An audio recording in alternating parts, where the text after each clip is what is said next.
إن الحمد لله نحمده ونستعينه ونستغفره ونتوب إليه ونعوذ بالله من شرور أنفسنا وسيئات أعمالنا من يهده الله فلا مضل له ومن يضلل فلا هادي له أشهد أن لا إله إلا الله وحده لا شريك له وأشهد أن محمدا عبد الله ورسول الله اللهم صل على محمد وآله وأصحابه ومن تبعهم بإحسان إلى يوم الدين أما بعد يا أيها الذين آمنوا اتقوا الله حق تقاته ولا تموتن إلا وأنتم مسلمون يا أيها الناس اتقوا ربكم الذي خلقكم من نفس واحدة وخلق منها زوجها وبث منهما رجالا كثيرا ونساء واتقوا الله الذي تساءلون به والأرحام إن الله كان عليكم رقيبا يا أيها الذين آمنوا اتقوا الله وقولوا قولا سديدا يصلح لكم أعمالكم ويغفر لكم ذنوبكم ومن يطع الله ورسوله فقد فاز فوزا عظيما وبعد فإن أصدق الحديث كتاب الله وخير الهدى هدى محمد صلى الله عليه وآله وسلم وشر الأمور محدثاتها إن كل محدثة بدعة وكل بدعة ضلالة كل ضلالة في النار. إخوتي أعزكم وإياكم. قال مؤلف الكتاب الشيخ دكتور أحمد فريد حفظه تعالى وتنقسم أمراض القلوب بحسب ذلك إلى أمراض الشهوات وأمراض الشبهات. Penyakit hati atau hati itu menjadi sakit maka dibagi menjadi dua. Penyebab yang pertamanya adalah syahwat dan yang kedua adalah syubhat. Artinya ada hati yang sakit karena syahwat. Telah kita terangkan bahwa makna syahwat adalah setiap segala perkara yang memalingkan dari berzikir atau mengingat Allah Subhanahu wa taala. Apakah ada penyakit karena syahwat ini? Iya. Antaranya dalilnya surat Al-Ahzab ayat yang ke-32, wala tahdha'na bil qawli fayatma alladhi fi qalbihi marad. Jangan engkau tundukkan, maksudnya jangan engkau melembutkan, mendayu-dayu dalam berbicara. Niscaya kalau kamu lakukan itu akan muncul dalam hati seseorang yang padanya ada keburukan penyakit. Ya, ini maksudnya syahwat. Sebagian ulama berdalil dengan ayat ini, suara wanita yang disengaja buat mendayu-dayu atau untuk menarik perhatian laki-laki, ini adalah syahwat. Ini adalah aurat. Pendapat yang benar memang suara wanita asalnya tidak aurat, tetapi merendah-rendahkan suara, memunculkan syahwat, menimbulkan penyakit, maka ini hukumnya haram. Kemudian yang kedua, amrad syubhat. Penyakit karena sebab syubhat. Penyakit hati penyebabnya syubhat. Apa yang dimaksud dengan syubhat? Setiap sebuah pemikiran atau sesuatu yang membuat ragu tentang urusan agama seseorang. Dalilnya firman Allah Ta'ala fi qulubihim marad fazadahumullahu marada. Di dalam hati mereka itu terdapat penyakit, Allah tambahkan bagi mereka penyakit. Kata Imam Qatadah, demikian pula Imam Mujahid rahimahullah ta'ala, maksud ayat ini adalah ay syakkun. yaitu munculnya keraguan-raguan, entah dengan pemikiran yang menyimpang atau hal apapun yang membuat dia ragu tentang kebenaran Islam ini. Fa'amradul qulub, maka penyakit hati itu ikhwan, baik amradus syubhat atau syahwat yang disebabkan oleh syubhat maupun syahwat, fal Qur'an syifaa'un lin-nawain. Obatnya adalah Al-Qur'anul Karim. Sebagaimana Allah Subhanahu wa taala menyebutkan, wa nunazzilu minal Qur'ani ma huwa syifaa. Dan kami turunkan dari Al-Qur'an itu merupakan obat. yakni syifaa'un lima fis sudur. Obat bagi penyakit yang tersimpan di dada seseorang, itu di hati mereka. Tapi harus kita ketahui ikhwati a'azza wa yakum, hati berpenyakit itu ada tanda-tandanya. Tadi penyebabnya adalah syubhat, penyebabnya adalah syahwat. Ada tanda-tanda hati itu memiliki penyakit. Di antara tanda penyakit hati itu, yang pertama adalah wa min alamati maradihi anna sahibahu. Di antara tanda penyakit itu, ketika seseorang itu, orang yang hatinya sakit itu, ketika dia melihat sebuah kemaksiatan, dia tidak merasa terluka. Jadi pemilik hati itu tidak merasa maksiat, dosa itu menyakiti hatinya. Seperti bangkai atau mayit, di mana Allah mengatakan wa ma li jarhi mayitin ilam. Sayatan itu bagi si bangkai tidak akan menjadikan ia merasakan. Maksudnya bangkai itu kalau disayat, dibelah, dia tidak merasa sakit. Begitulah hati.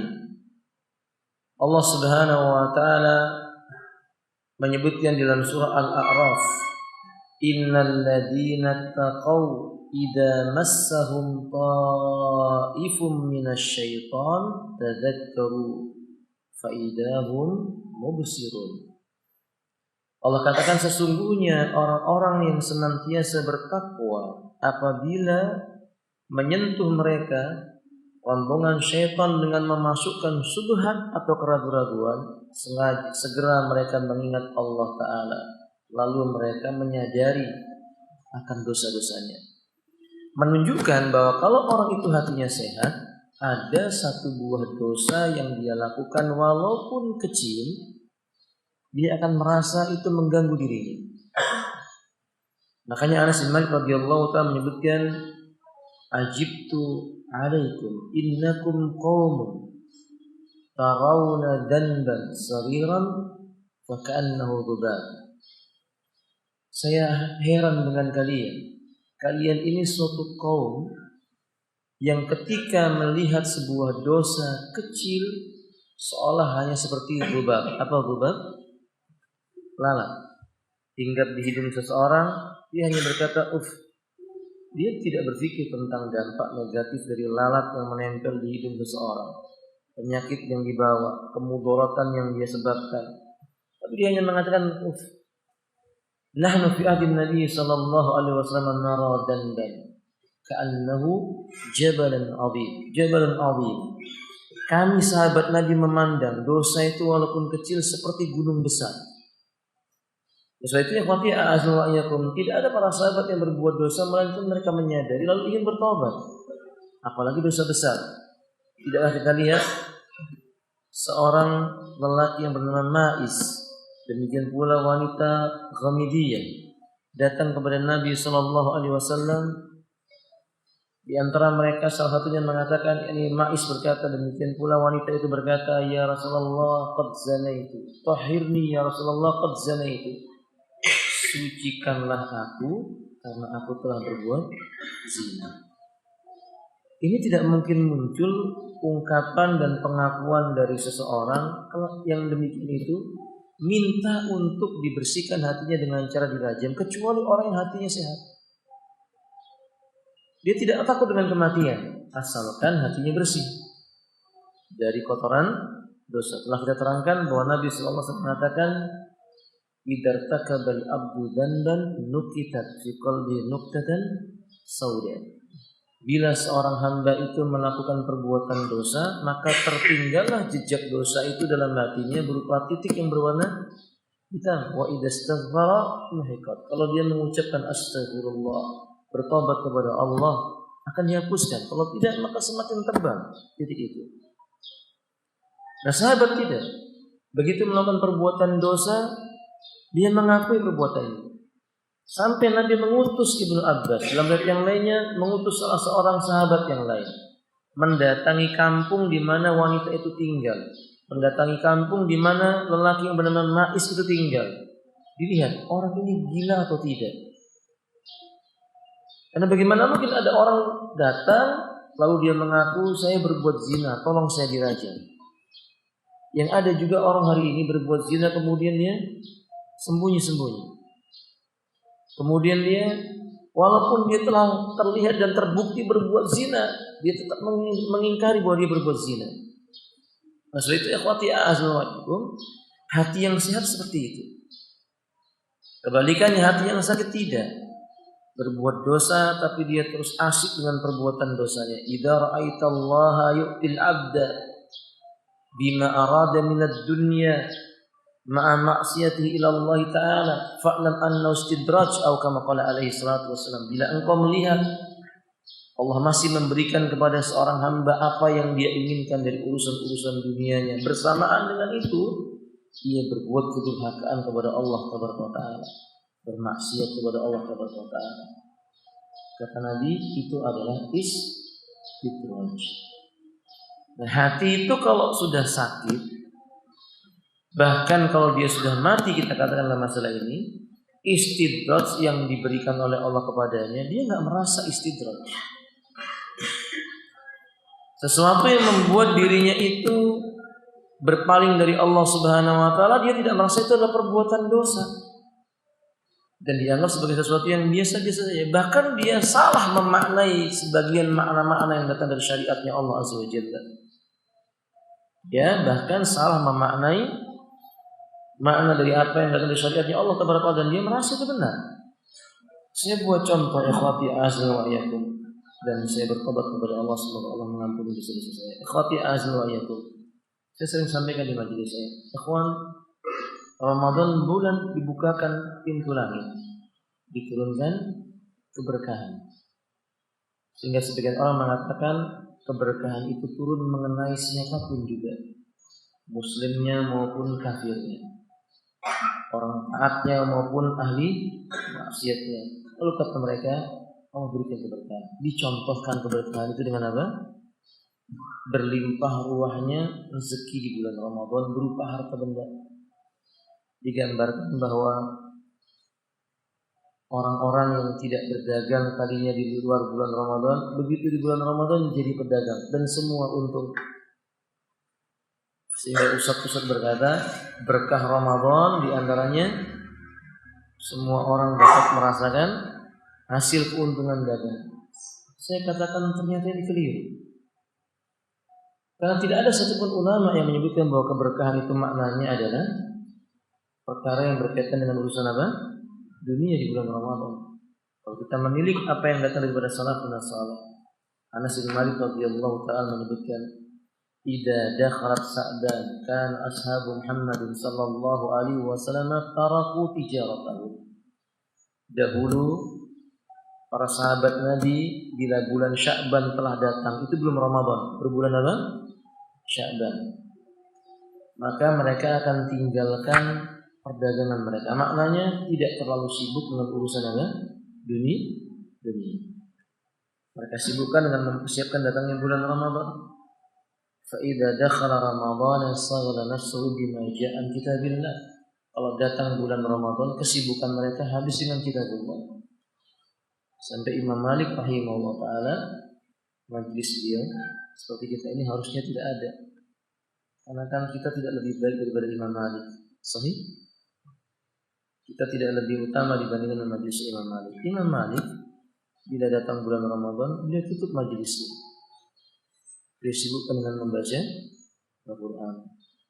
Yaitu Mudah-mudahan ini yang terakhir. Jadi besok tidak ada. Ya, Abu Lela. Abu Lela mana? Ya. Dia tinggalkan majlisnya dan beliau sibukkan dengan apa? Al-Quran tadi. Ikhwati azwajakum, coba bandingkan dengan kita. Kita ini yang pernah berdagang atau jadi pedagang, biasanya tergiurnya dagangannya pada bulan Ramadan. Bulan Sya'ban sibuk cari apa? Kulaan.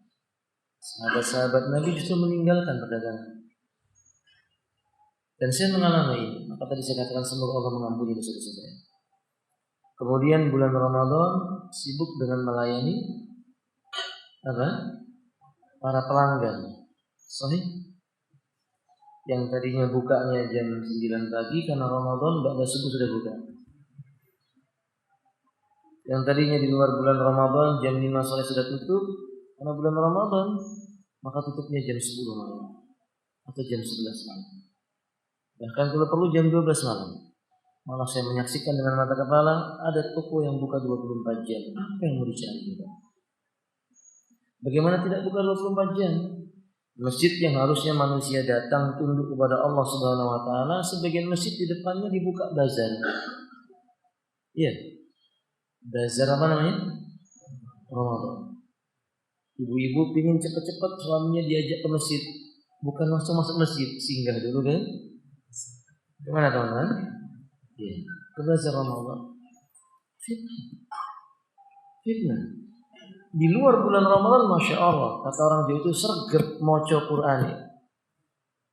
Begitu dia semangatnya baca Quran, tapi di bulan Ramadan malah sergap taruh dagangan itu dolani katanya. Bodo atau dodo? Ala kulli kadzalika ikhwati azza. Ini yang disebut dengan apa? Sanastadrijuhum min haitsu la ya'lamun. Istidraj. Dari arah yang tidak disangka-sangka.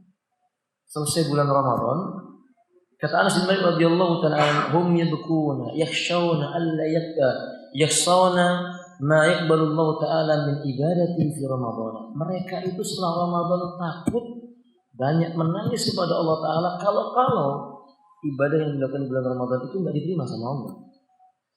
Lihat sahabatnya, ini hati yang sehat. Sebelum Ramadan dia persiapkan jiwanya, di dalam bulan Ramadan dia sungguh-sungguh dengannya, setelah bulan Ramadan dia koreksi dirinya. Apakah ibadahnya diterima atau tidak? Adapun kita sebelum Ramadan beli belanjaan, pulaan, ketika Ramadan sibuk jualan, habis Ramadan, habis waktu menghitung, itu apa? Kerugian. Bukan keuntungan, kerugian. Bukankah keuntungan itu sesungguhnya apa yang ada di yaumil? Ya. Nah, tapi ini antum jangan kemudian berkata, wah kayaknya ini Ustaz membosi pedagang. Enggak. Silahkan antum berdagang, tapi ini untuk kita koreksi masing-masing. Jangan sampai Ramadan kali ini justru kita menjadi sakit hatinya. Ya, jadi yang pertama, alhamdulillah, ketika dia melihat perbuatan maksiat, dia biasa saja. Beda dengan orang yang hatinya sehat. Allah katakan dalam surah Ali Imran ayat 135, walladzina idza fa'alu fahisatan aw zalamu anfusahum dzakarullaha fastaghfiru lidzunubihim. Orang bertakwa itu adalah orang-orang yang apabila mereka terjatuh dalam perbuatan nista atau bersikap aniaya terhadap diri mereka, segera mereka mengingat Allah lalu mereka memohon ampun atas dosa-dosa yang mereka lakukan, terhadap dosa-dosa yang mereka lakukan. Jadi orang beriman itu gak pernah merasa aman dari dosa. Orang bertakwa yang hatinya sehat, orang beriman yang hatinya sehat, dia bertakwa kepada Allah, dia tidak pernah merasa aman dari perbuatan dosa, gak pernah. Tiap hari dia koreksi, hari ini dosanya apa saja. Ketika dia membuka mata, dosanya apa saja. Ketika dia menutup mata, dia dosanya apa saja. Ini di antara hikmahnya, kata Imam Al-Husaini rahimahullah. Di antara hikmah, kita dianjurkan menunaikan sholat witir sebelum apa? Tidur. Yang kita khawatirkan malam ini tidak bisa bangun. Di antaranya ini. Hikmahnya sholat witir sebelum tidur. Sembari mengingat dosa. Al-i'tiraf ilallah ta'ala bidunubina. Mengadakan pengakuan kepada Allah tentang dosa yang kita lakukan ketika kita membuka mata itu. Dalam sebuah riwayat kalau seandainya dia wafat dalam keadaan seperti ini, yub'atsu yaumil qiyamati 'alal fitrati. Dibangkitkan di hari kiamat berada di atas fitrah. Itu hati orang yang sehat. Kebalikannya berarti kalau hatinya orang yang sakit, dia tidak pernah merasa perbuatan fahisah yang dia lakukan, perbuatan nista yang dia perbuat. Apa sih fahisah itu, ya, Wan? Kalau ahli tafsir menyebutkan fahisah itu artinya zina. Dan dalam masalah ini bukan hanya zina farji. Mata ada zinanya, tangan pun ada zinanya, lisan juga ada zinanya. Tiap-tiap anggota tubuh manusia ada zinanya, dan pembuktian zina sejatinya ada pada farji. Orang yang hatinya berpenyakit tidak merasa itu perbuatan dosa. Na'udzubillah summa na'udzubillah min dzalik. Ini maaf kalau saya sampaikan, sebagian orang ada yang kecanduan melihat film nista, menonton film-film yang menjijikkan, tapi nggak merasa berdosa, nggak merasa bahwa itu merusak hatinya, mematikan fitrahnya, bahkan membuat dia mati sebelum dia dikuburkan dalam kuburnya. Jasadnya, hatinya mati sebelum jasadnya mati. Dan dia tidak merasa itu perbuatan dosa. Dia lakukan asyik saja, berbagai dalil untuk mendukung syahwatnya dia gunakan. Itu yang disebut dengan syubhat. Na'udzubillah summa na'udzubillah min dzalik. Adapun orang yang beriman tidak. Mereka dzakarullaha fastaghfiru lidzunubihim. Segera mengingat Allah Ta'ala dan memohon ampun karena perbuatan dosa-dosa mereka itu. Allah katakan di dalam ayat yang lainnya, kalla bal ran. Apa makna rana? Rana itu kan bahasa Indonesia, bahasa Arab yang masuk dalam bahasa. Tahu rana ya Fadillah?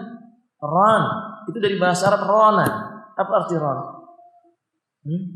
Titik hitam yang menempel di hati seseorang, atau bintik-bintik yang ada pada diri seseorang. Maka kalau ada orang yang wajahnya merona, maksudnya wajahnya mengeluarkan apa?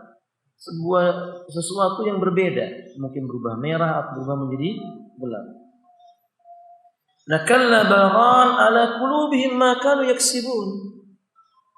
Yang mereka lakukan itu ternyata tidak lain kecuali hanya sekedar membuat hati mereka bertambah sakit. Semakin muncul penyakit, semakin muncul penyakit. Dia tidak merasa bahwa perbuatan maksiatnya itu melukai hatinya. Ada ya khati azwajum. Ini tanda yang pertama. Tanda yang kedua, min alamati maradi anna sahibahu. Tanda penyakit hati yang kedua itu, orang yang hatinya sakit itu la yaji'ahu jahlahu bil haqqi. Dia bodoh tapi enggak merasa bodoh. Dia bodoh bahwa dirinya itu bodoh. Paham enggak maksudnya, Pak?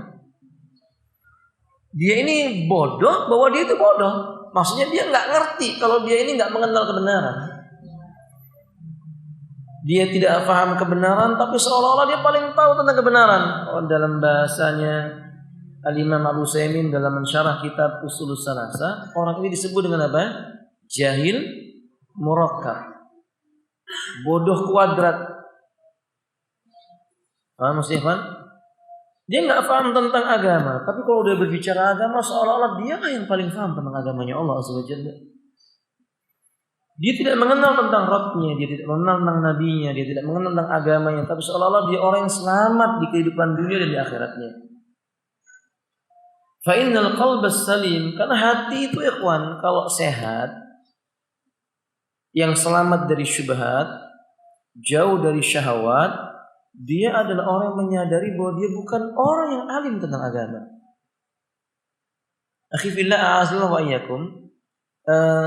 Kemarin pernah kita sebutkan Al-Imam Al-Utaibi, beliau mengatakan ketika dipanggil ya alimun, ya alimun, dia berkata, hai engkau orang yang alim, atau bahasa kita ustaz, atau bahasa kita syekh, atau bahasa kita apa namanya?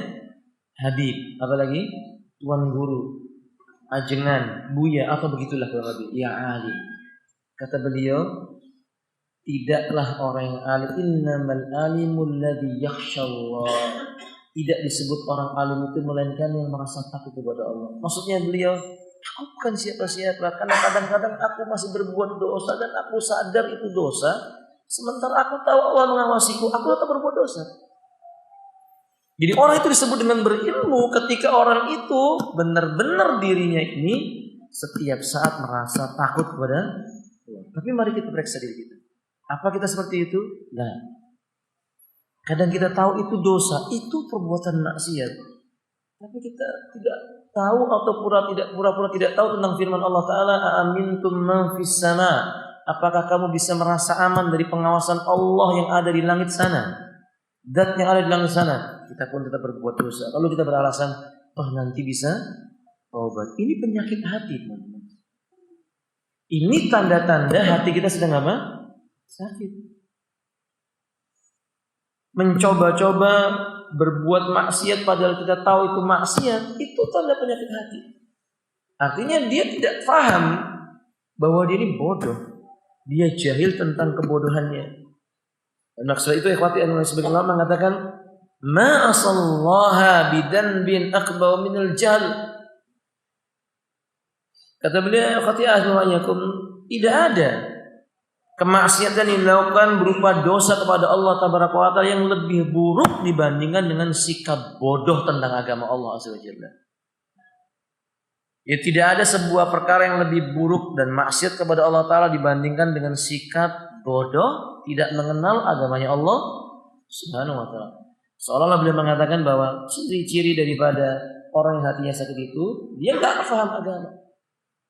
Orang yang tidak mau mempelajari ilmu agama. Ini nasihat ikhwati a'azwa wa yakum.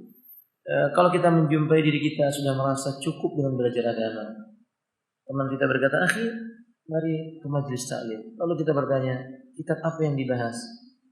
Usulus Salasa. Saya sudah khatam 3 kali. Saya mau kitab yang lainnya saja. Ini orang yang punya penyakit hati. Saya heran dengan sebagian takmir masjid. Ketika misalnya saya mengajar, bahwa kitab kita hari ini sudah selesai. Apa yang mau kita pelajari lagi? Kata mereka, kita ganti kitab, Ustaz. Saya berpikir langsung, ini tanda-tanda hati yang sakit. Imam Al-Utsaimin mengajar kitab Usulus Salasa itu 8 kali. Selesai diulang lagi. Ya muridnya ya itu saja. Dan mereka tidak pernah minta diganti kitab yang baru. Karena mereka tahu belum sempurna memahami itu. Kita datangnya aja seminggu sekali. Tidak hadirnya 5 kali. Selesai kitab, ganti kitab Ustaz. Itu hati kita sakit ya kawan. Hati kita sakit ya kawan. Jadi jangan lihat orang lain, lihat kita. Kenapa? Karena kita nggak sadar bahwa kita itu orang bodoh. Karena kita merasa kalau udah selesai kitab ini udah pintar. Ada ya khati azwajal. Sebagian orang melihat mau mendaftarkan anaknya ke sebuah pesantren, dilihat literatur bukunya apa, buku ini. Kalau ini buku kelas bawah. Dia cari yang lainnya. Oh, yang kitab ini dipelajari. Dia nggak sadar bahwa dia orang yang jahil atau bodoh. Ini tanda penyakit hati. Kemudian ikhwati azwajal yang ke 3, tidak dijir. Nah, tanda yang ketiga beliau mengatakan wa min alamati maradi udulu sahibu anil aghdiyatin nafi'ati ila sumumid dharah. Di antara tanda penyakit hati itu kecondongan pemilik hati itu kepada sesuatu yang merusak dan hal-hal yang kurang bermanfaat dibandingkan dengan sesuatu yang memberi faedah terhadap hati itu. Faedah yang bisa hal yang bisa memberi faedah bagi hati apa contohnya, Pak? Talabul ilmi, mempelajari ilmu agama. Yahfadzul Qur'an atau yaqra'ul Qur'an, membaca dan menghafal Al-Qur'an. Al-julus ma'a al-ulama, duduk bersama dengan para ulama. Saling menasihati. Ini hal-hal yang bermanfaat. Tetapi hal-hal yang ini ditinggalkan. Dia memilih kepada hal-hal yang lain yang merusak hati itu. Bukan majelis ilmu yang dia lakukan. Majelis di kafe-kafe dia lakukan. Majelis ilmu tinggalkan. Tapi syaitan itu pintar ya kan. Setan itu pintar supaya mereka itu dianggap tidak meninggalkan keutamaan, dipindahkan majelis ilmunya kemana? Ke kafe. Ini bukan sifat para salafun saleh. Enggak ada salafun saleh yang mengadakan majelis ilmu di tempat apa? Nongkrong bahasa kita. Di mana letaknya? Ini masukkan kategori apa namanya? Talbisu iblis. Tipu dayanya syaitan. Karena kita tahu, kita pernah belajar tentang kitab Talbisu Iblis. Salah satu tipu daya syaitan itu memalingkan dari sesuatu yang utama kepada yang kurang utama. Memaling kepada sesuatu yang baik kepada perkara yang kurang baik.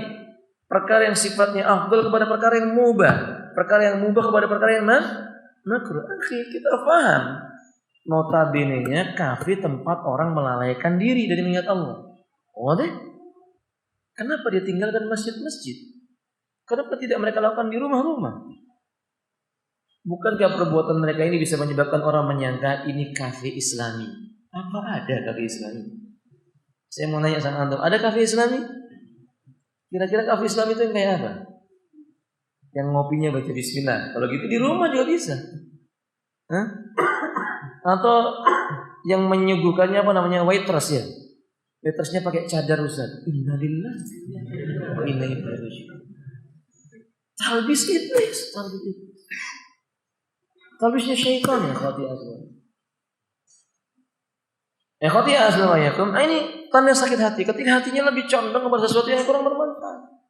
Apalagi condong kepada sesuatu yang jelas mengandung racun, merusak. Dan mengetahui bahwa majelis di mana yang menyampaikannya misalnya dikenal tegak di atas sunnah. Yang dia sampaikan ucapan para pendahulunya yang soleh, dalilnya jelas, pemahamannya tegas, sesuai dengan dipahami oleh para sahabat. Tiba-tiba ada majelis yang lain karena sebab syuhra, karena sebab keterkenalan si penyampainya, maka datang berbondong-bondong, diingatkan ada syubhat, lalu dia berkata tidak, kita ambil baiknya dan kita tinggalkan. Memang kita ini siapa? Bisa membedakan baik dan buruk menurut kita. Ikhwati a'azanillah wa yakum. Maka ini menandakan bahwasanya dia ingin lebih condong kepada sesuatu yang buruk. Na'udzubillah, summa na'udzubillah min dzalik. Ini ciri yang ketiga. Yang keempat kita ringkas yang jelas. Yani wa min alamati maradi, di antara tanda-tanda hati itu sakit ketika hati itu sangat condong dengan dunia dan rebok dengan dunia. Maksudnya ridho dengan dunia itu puas kalau dia dapat dunia. Dan menakar seseorang itu akan baik buruknya dengan ini, urusan dunia. Condong dikit aja sama dunia, itu sudah sakit. Bagaimana kalau sampai ridho, maksudnya puas dengan dunia? Apa kita nggak boleh Ustaz berurusan dengan dunia? Boleh. Allah alaihi salatu wasallam la ba'sa bi ghaniyyin liman ittaqa. Enggak apa-apa, kaya raya, punya harta, selama pemiliknya itu orang yang bertakwa. Tapi kan permasalahannya, kaya dan bertakwa itu enggak gampang. Sahih? Wong miskin enggak bertakwa aja. Miskin bertakwa aja susahnya Masya Allah. Ikhwafillah yang enggak mudah memelihara sifat takwa. Maka Allah sering mengucapkan wala tamuta. Ya ayyuhalladzina amanu taqullaha haqqa tuqatih wa la tamutunna illa wa antum muslimun. Banyak nasihat Allah ke kita ini benar-benar menetapi jalan takwa. Karena Allah tahu ini bukan jalan yang mudah. Saingan untuk bisa jadi orang bertakwa ini adalah godaannya adalah kecintaan kepada dunia. Ketika manusia itu dibentangkan dunia kepadanya, seharusnya bukan merasa bahagia. Sebagaimana lihat para pendahulu kita, Abdurrahman ibn Auf dibentangkan oleh Allah untuknya dunia. Ia menangis sampai keluar suara dari dadanya. Sampai Umar mengatakan, "Mada tabki ya ibn Auf?" Ibnu Auf, apa yang membuat kamu menangis? Ia mengatakan, aku mendengar fulan berkata bahwa Nabi SAW bersabda, umatku yang paling akhir masuk ke dalam surga adalah orang-orang yang paling kaya. Lalu kata Abdurrahman bin Auf, aku khawatir aku termasuk salah satunya. Karena Abdurrahman bin Auf itu datang dia ke pasar membawa pasir, pulang dia membawa butiran-butiran emas. Dibentangkan dunia buat dia.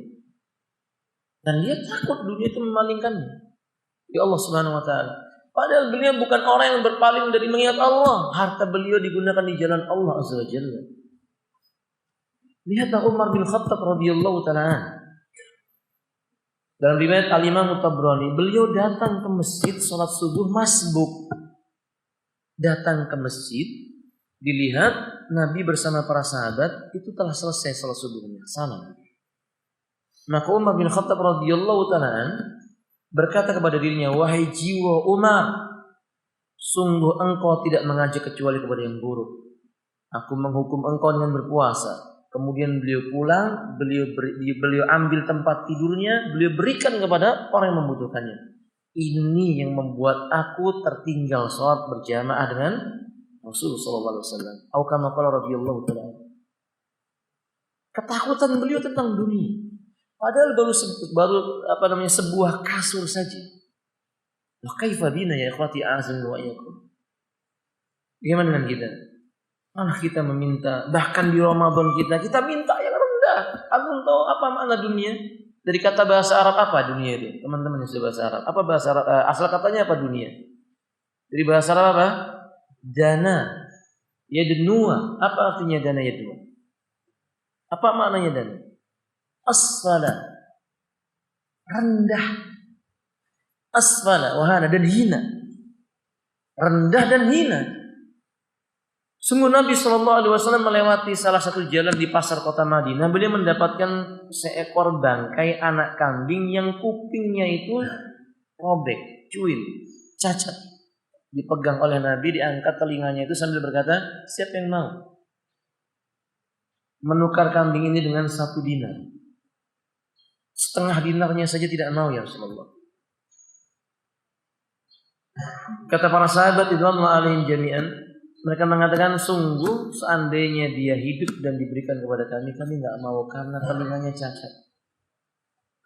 Maksudnya ada aibnya pada kambing ini. Kata Nabi SAW, ingatlah oleh kalian, dunia yang kalian berdiri di atasnya pada hari ini lebih jelek dibandingkan dengan bangkai kambing ini. Tapi kita lihat pada hari ini orang berlomba-lomba, kita termasuk salah satunya mencari apa? Dunia. Andai dia mencari dunianya untuk mendekatkan diri kepada Allah, dia gunakan untuk berangkat ibadah haji, menafkahi orang-orang miskin, menolong anak-anak yatim, menafkahi istri dan anak-anak mereka untuk tetap istiqomah di jalan Allah Ta'ala. Tentu itu kemuliaan, tapi kebanyakannya kan tidak. Coba jujur, Anda mau nanya sama antum. Kalau antum punya uang di tabungan 100 juta, yang antum berikan buat istri berapa? Anggaplah kita punya 100 juta, teman-teman. Yang kita berikan buat istri kita berapa? Kok antum diem toh? Ana nanya sungguhan ini teman-teman. Kebanyakan 100 juta, toyib lah. Antum punya gaji, habis tiap bulan tetap makan, gaji antum misalnya 3 juta. Yang antum kasih ke istri berapa? Semuanya. Tapi habis itu kan antum tanya, sudah habis belum nih? Ya berarti aku ikhlas. Sahih? Itu baru buat istri. Kita masih bakhil. Coba yang untuk di jalan Allah berapa? Berapa yang untuk di jalan Allah? Uang 2,5% aja yang Allah minta setahun sekali. Kadang-kadang kita masih merasa berat mengeluarkannya. Ini dunia begitu. Padahal kita tahu ini dunia. Kalau kita nanti mati, nggak mungkin menemani kita. Oke? Maksud itu ikhwati a'aznawayakum, penulis kitab ini Syekh Dr. Ahmad Farid menyebutkan jika dibandingkan dengan pengetahuan agama, dunia itu tidak punya nilai. Sahibul dunia bila dia tidak meninggalkan hartanya pergi meninggalkan dia. Tapi sahibul ilmu kemana saja dia pergi ditemani oleh ilmu sampai matinya. Ditemani oleh ilmu. Jadi ikhwati a'aznawayakum, ingat kalau suatu saat ada kecondongan kita kepada dunia, mengukur seseorang baik buruknya dengan dunia, ingat hadis yang akan saya bacakan ini. Idza tabayatum bil 'aina wa akhadtum adnabal baqar wa raditum biz-zara' wa taraktumul jihad sallallahu alaikumul dhul la yanzi'uhu ankum hatta tarji'una ila dinikum. bila kalian telah melakukan kesibukan dagang dengan cara ainan.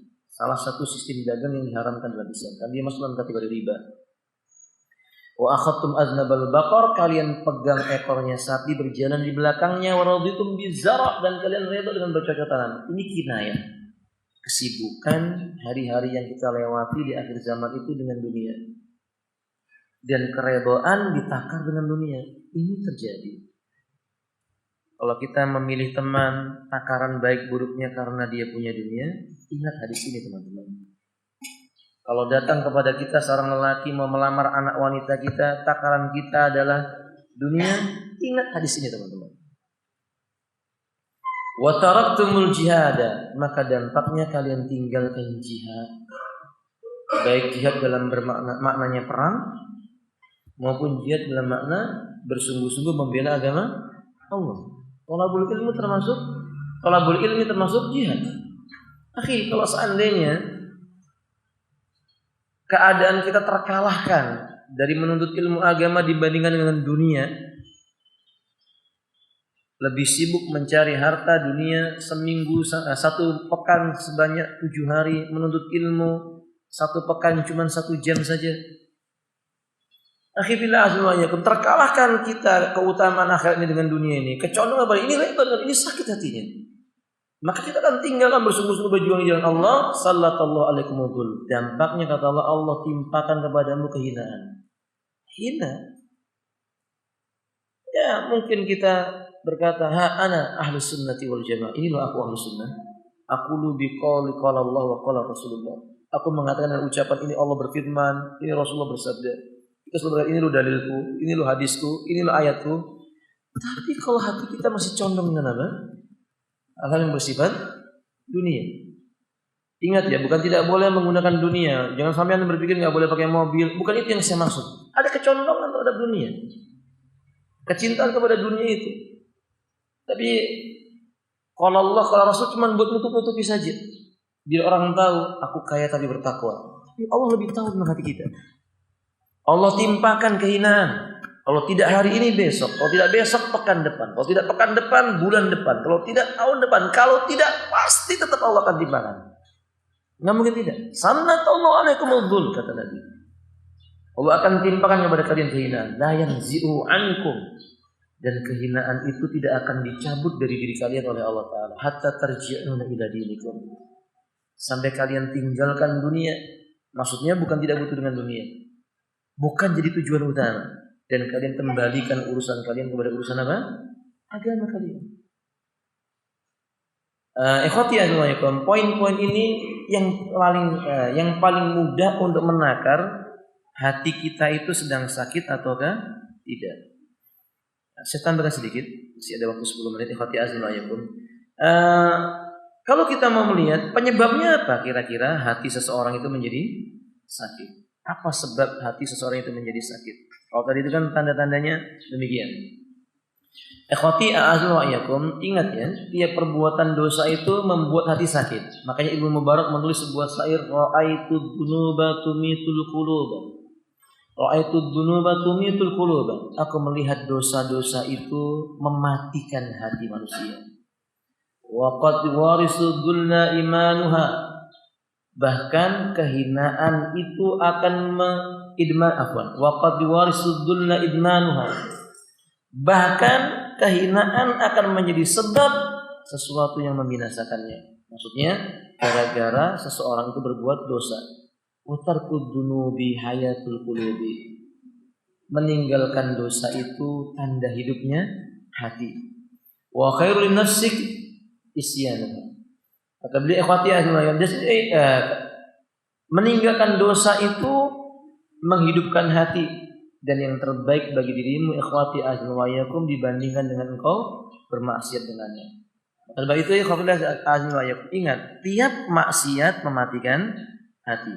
Dan beliau menyebutkan di sini, ikhwan, ada beberapa poin yang dia sebutkan bahwa hati seseorang itu menjadi rusak dengannya. Satu adalah afatul lisan. Ini adalah perkara yang paling sering dan paling besar dampaknya untuk merusak hati. Afatul lisan. Apa artinya?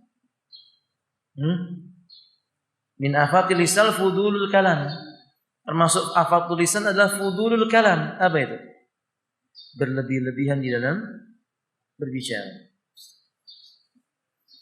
Maka ikhwati a'azzaikum, berbicara berlebih-lebihan atau afatul lisan, ketergelincirannya akibat banyak berbicara. Ngomong mengumbar omongan, namanya afat. Ini paling banyak. Saya sampaikan kepada antum kemarin. Riwayat bahwasannya setiap pagi anggota tubuh manusia berkata, wahai hati, atas engkau kebaikan karena kami tergantung dengan engkau. Tapi tiba-tiba hati itu mengatakan, wahai lisan, hendaklah engkau berada pada kebaikan. Bila engkau baik, aku menjadi baik. Hati itu sangat bergantung dengan lisan seseorang. Dan memang baik buruknya seseorang itu bisa dilihat dari apa? Lisan yang ia gerakkan.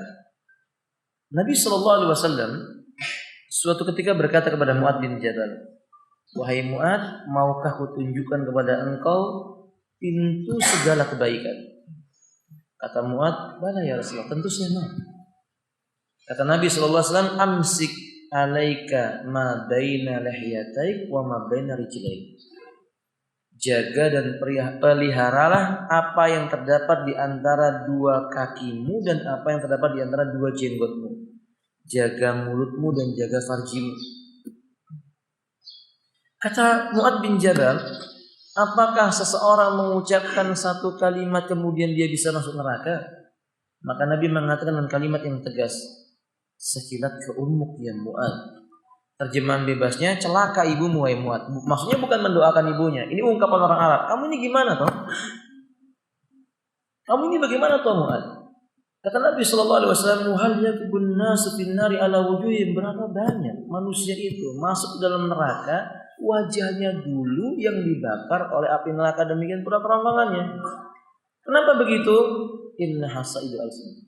Ini karena sebab sembrono dalam mengucapkan kata-kata. Sebelum di akhirat, berapa banyak orang celaka di dunia karena kata-kata. Contohnya ucapan apa teman-teman? Allah. Ucapan apa? Cerai. Karena banyak lelaki menyesal karena sembrono mengucapkan kalimat anti tolik. Kamu saya talak. Hanya karena sebab permasalahan kecil, istrinya memecahkan pot, anti tolik. Pot bunga anti tolik. Nyesal, rujuk.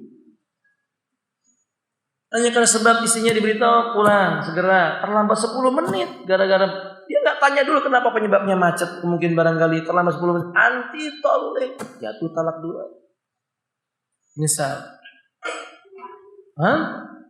akhirnya emosional, buka handphone istrinya, ada chatting, entah laki-laki atau jantan entah betina nggak tahu, ternyata itulah keluarganya laki-laki, anti tolek, khalas sudah. Baru kemudian dia menyesal. Itu di dunia. Hasaidu al-sin. Tapi kita nggak gampang mengucapkan talak. Padahal Allah Subhanahu Wa Taala menyebutkan asa rabbu in talaka kunna ayyubdilau azwajan khairan minkun. Allah Rabbnya Nabi SAW, Rabb kita, seandainya dia mau, ia ceraikan kalian darinya. Yani Nabi ceraikan kalian, lalu Allah ganti bagi Nabi yang lebih baik. Ayyubdilau azwajan khairan minkunna. Allah ganti istri-istri lebih baik dari kalian untuk nabinya. Tapi Allah katakan demikian saja. Nabi enggak pernah gampang-gampang mengucapkan apa? Anti tallik. Enggak pernah. Nabi enggak pernah menggunakan itu. Ini baru ketergelinciran dalam permasalahan dunia. Gimana dengan permasalahan yang berkaitan dengan akhirat? Namimah. Atau misalnya kalamul badi, kata-kata kotor. Ini nasihat buat teman-teman. Ini nasihat saya buat teman-teman ikhwan. Kita ini laki-laki kadang-kadang arogan sekali kepada wanita. Kita enggak setuju kepada wanita, kita burukkan dia. Padahal Nabi mengatakan fala tuqabbih. Jangan kamu jelekkan itu istrimu. Jangan kamu burukkan itu istrimu. Ini lisan. Ini menyebabkan hatinya sakit. Kemudian tertutup, kemudian dia berbuat dengan apa saja yang dia mau. Tanpa bimbingan dari Allah Azza wa Jalla. Na'udzubillah summa na'udzubillah min dzalik. Hati-hati dengan lisan. Karena Nabi sallallahu alaihi wasallam ketika ditanya oleh salah seorang sahabat, yang bernama Sufyan ibnu Abdullah As-Saqafi radhiyallahu ta'ala an, ya Rasulullah, ma akhwafu ma takhafu alayya.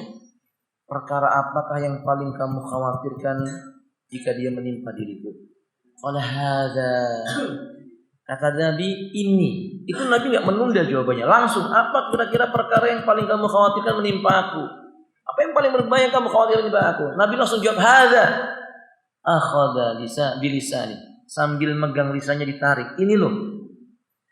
Apa yang kamu khawatirkan? Ini yang aku khawatirkan. Apa itu, kawan? Mulut, lisan. Ikhwati a'azzaikum. Juga Nabi SAW menyebutkan al-muslimu man salimal muslimuna min lisanihi wa yadihi. Muslim yang paling baik adalah saudara muslim yang lainnya selamat dari buruknya lisan dan jeleknya tangannya. Dan Nabi SAW juga menyebutkan ketika ada sahabat yang berkata, ya Rasulullah, man najah, apa sih jalan keselamatan itu ya Rasulullah? Apa yang membuat manusia bisa selamat? Kata Nabi, amsik alaika lisanak. Jaga itu mulutmu, jaga itu lisanmu. Rasulullah SAW tidak keluar dari mulut beliau melainkan nasihat. Bila beliau duduk bersama para sahabat tidak memberikan kata-kata kepada sahabat, jenggot beliau naik turun, yakni berzikir mengingat Allah Subhanahu wa taala. Jika ada orang mencaci maki beliau, maka beliau balas dengan kemuliaan. Kenapa Nabi mengucapkan kata-kata buruk? Kalau Anda berkata, kan Nabi pernah mengucapkan laknat. Karena memang orang itu pantas dilaknat disebabkan Allah melaknat mereka. Makanya Nabi katakan la'anallahu al-yahuda wan nasara. Allah laknati Yahudi dan karena Allah melaknat mereka maka Nabi laknat. Ibnu Abbas mengatakan la'ana Rasulullah sallallahu alaihi wasallam al-mutasabbihina minar rijali bin nisa'i wal mutarajjilati minan nisa. Rasulullah melaknat lelaki yang menyerupai perempuan, perempuan yang menyerupai laki. Karena Allah melaknat mereka maka Rasul laknat. Tapi tidak pernah Rasul melaknat dengan bentuk ta'yin. Maksudnya ta'yin, kamu nggak ngerti? Ngerti ya kan?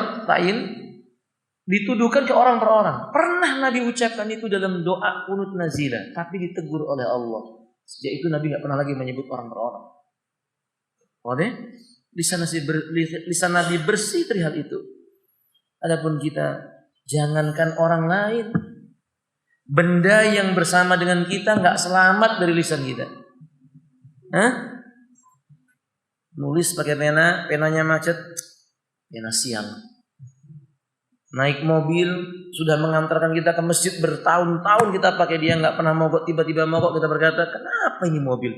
Ya nggak tahu kenapa akan kita bilang. Mengucapkan kata-kata itu kan nggak manfaat. Ingat, kita mengatakan ini mobil kenapa sih kok begini? Itu dicatat sama malaikat. Jangan kita menyangka bahwa keluar dari mulut kita itu kemudian bebas, tidak teman-teman. Dicatat sama malaikat. Imam Ahmad rahimahullah ta'ala ketika beliau sakit lalu mengeluarkan suara mengerang, kan wajar orang sakit demam kemudian menggigil keluar suara. Sahih? Ketika muridnya datang dan berkata, aku mendengar Fulan bin Fulan berkata tiap yang keluar dari mulut dicatat. Tidak ada yang keluar dari mulut melainkan dicatat. Lalu membaca firman Allah Ta'ala, ma yalfidu min qawlin illa ladaihi raqibun atid. Tidak satu lafaz pun yang keluar dari sebuah ucapan melainkan padanya ada malaikat yang mengawasi. Sejak saat itu Imam Ahmad kalau sakit mulutnya ditahan giginya supaya enggak keluar suaranya. Kita baru sakit sedikit sudah berkata aduh. Sahih? Itu tanda hati kita apa? Sakit teman-teman. Kita obati. Bulan Ramadan waktu yang paling baik untuk mengobati hati ini baca Quran. Sibukkan dengan membaca Al-Quran. Ada kemarahan dalam hati kita, cepat-cepat baca Quran. Pingin mengomentari orang, cepat-cepat baca Quran. Jangan banyak-banyak buka media sosial. Ada berbagai macam tulisan, nggak usah dikomentari, nggak manfaat buat kita dan nggak manfaat buat orang lain. Sibukkan dengan Quran. Belajar memusatkan pandangan mata kepada ayat Allah, mengucapkan lisan ini akan apa yang datang dari ayat Allah. Gunakan hati kita sibuk dengan memikirkan ayat Allah. Dan berharap kalau seandainya kita mati dalam keadaan itu, mati dalam keadaan husnul. Teman-teman, ini yang mampu saya sampaikan. InsyaAllah di pertemuan yang berikutnya. Tapi cukup ya, akhirnya. Dan nanya serius ya, cukup. Hah? Ustaz yang lainnya nanti nggak kebagian. Ana kapan-kapan lagi lah saja lah insyaallah. 10 hari. Antum nggak kasihan sama anak. Ya sudah ya kan. Ya, mudah-mudahan dimudahkan oleh Allah. Subhanakallah wa bihamdik, asyhadu an la ilaha illa anta, astaghfiruka wa atubu ilaik. Assalamualaikum warahmatullahi wabarakatuh.